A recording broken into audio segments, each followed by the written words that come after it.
Hey guys, so I got given today a really old processor. It is the Xeon e5430, as we can see right here. Come on, zoom. Come on. Come on. Yeah, you can sort of see it. So, we're going to match up the little arrow with the arrow on the Devour Delidded tool. So, and it's for LJ 1150 processors, but screw it, let's do it with this old processor. So as you see, arrow matches with the arrow on the processor, and this little part slides into the tool.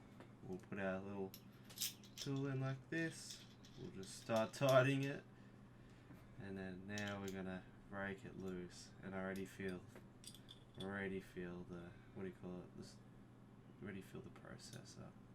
So you'll probably hear a nice pop soonish, maybe, or you kill the CPU, which is also a very likely thing, but since it's not used anymore, might as well. Oh, and guess what? Did make a nice popping sound.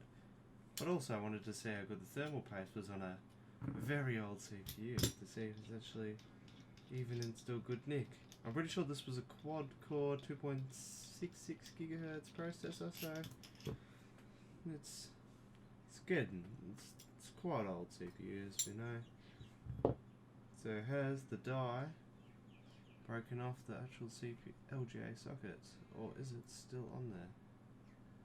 Whoa, look at this, guys. So as you see, there is liquid metal.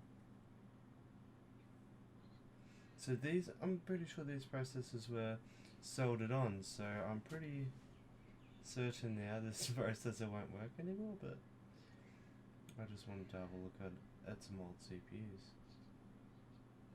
This is very interesting. So, I wonder if we just put some new, what do you call it? Put some liquid metal on it and put it back together. So this is very odd. 2 dies in one CPU. I'm pretty sure these were 45 millimeter. Oh, not 45 millimeter. Oh, I can't remember the die size. I think it's like 60 or 40 something. Can't remember. But it's a pretty old process, as you see. There's 2 dies. It looks like it's been soldered on like the old ones, but I'm surprised it didn't have the little like screwed in hole on them. But as you can see on the processor, the glue is only gone around the, I'd say 95% of the CPU to hold the IHS on, and as you see, that's probably where it breathes, and the the reaction that makes from the heat that it provides comes out of here, I reckon. But it's a pretty cool old CPU. I wonder if it still works, but I didn't really have any need for it, so thought I might just make a video out of it and taking it apart. Alright, see you guys, hope you had a great day. Have a good one.